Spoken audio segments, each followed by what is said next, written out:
Persia, now called Iran, is a fascinating country. It has been a major power since before the foundation of Rome and even since the dawn of civilization. But did you know that the blueprint for modern governance and human rights didn't start in the West? It started here. Thomas Jefferson, one of the founding fathers of the United States, actually read the biography of a Persian king, Cyrus the Great, as a source of inspiration for the Declaration of Independence.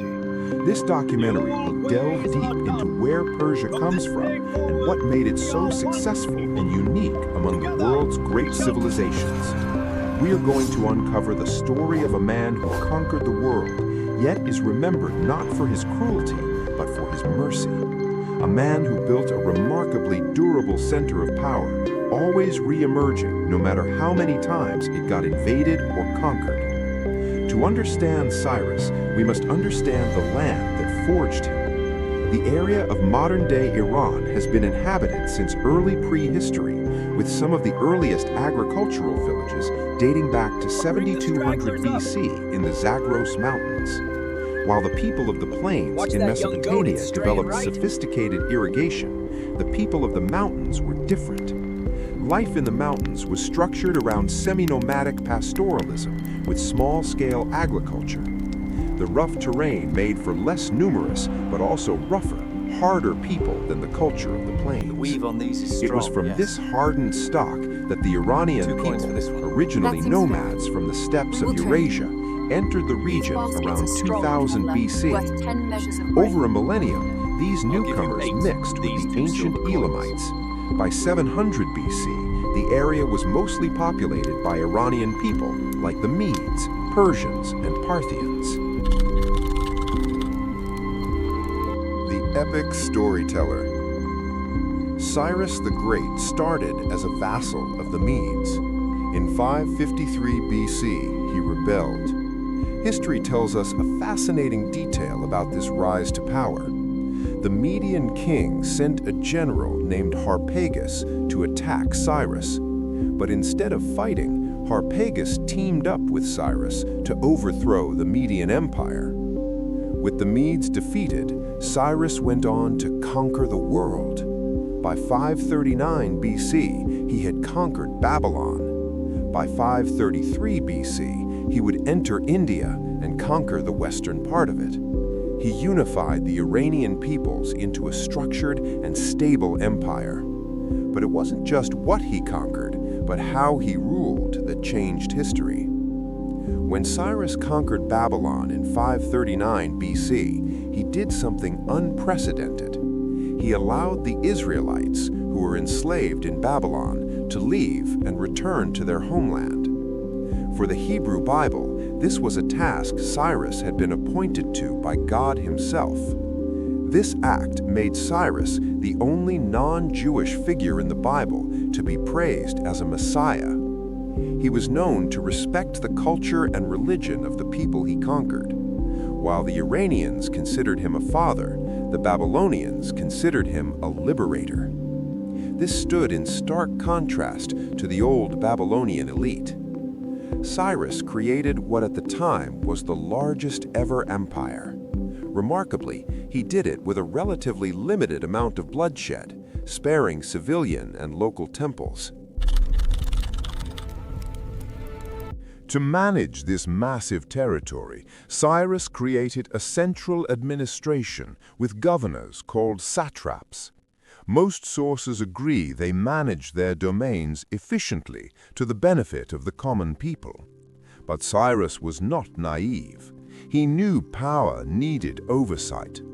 The satraps were regularly checked by the King's Eyes, a network of spies reporting directly to Cyrus. He also established an advanced post system. Couriers would always find fresh food, water, a bed, and horses at a maximum of 2 days of travel. This system was so effective, it would be kept almost identical by successive empires for a millennium and a half. The Persians also mastered the environment. Since the semi-arid region receives only 124 millimeters of water per year, They expanded the Qanat system. These were subterranean canals that took water from underground tables to fertile farmlands. By keeping the water underground, they limited evaporation and protected the supply from war or floods. Their engineering was so advanced they could even store ice in the desert. They built the Yakhchal, a dome of clay where Persians would pile up ice in winter to keep food cold for the rest of the year. Defending this prosperity was the famous military division founded by Cyrus, the Immortals. This force of 10,000 men would stay the elite force of the Persian Empire to the end. Later, the Persian military tradition would evolve to include the deadly Parthian mounted archers. Their most memorable tactic was the Parthian shot, a backward arrow fired at the pursuing enemy cavalry. This military prowess allowed Persia to remain a major power for centuries, challenging both Greece and Rome. But the empire wasn't just about war, it was about people. In Persian society, women benefited from a remarkable amount of freedom by antiquity standards. They could own land, businesses, and money by themselves. Aristocratic women would even ride horses and practice archery. It was also the birthplace of Zoroastrianism, one of the first monotheist religions. This religion introduced concepts of a supreme god of good versus a god of evil, free will, and life after death. Historians believe it had a major influence on Judaism, Christianity, and Greek philosophy. In fact, the three wise men, or magi, in the Bible, bringing gifts for Christ's birth, were likely Zoroastrian priests. The Zoroastrian idea of Asha, truth and righteousness, was claimed as an inspiration for Cyrus the Great's style of ruling. Cyrus's dynasty would eventually fall to another great conqueror, Alexander the Great. Alexander was a great admirer of Cyrus, having read his biography from an early age. When Alexander conquered Persia, he paid his respects at Cyrus's tomb. However, the clash of civilizations had its cost. In 330 BC, a fire started in the palace of Persepolis and burned down most of the imperial capital. Yet, even as cities burned, the idea of Persia survived. The Persian Empire was a remarkably durable center of power. From the Parthians, who defeated Roman generals, to the Sasanian Empire, which fostered the golden age of Islam, the legacy of Cyrus lived on. Cyrus the Great built more than just borders.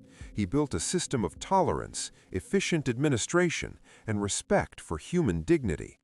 He proved that an empire could be ruled not just by the sword, but by the law.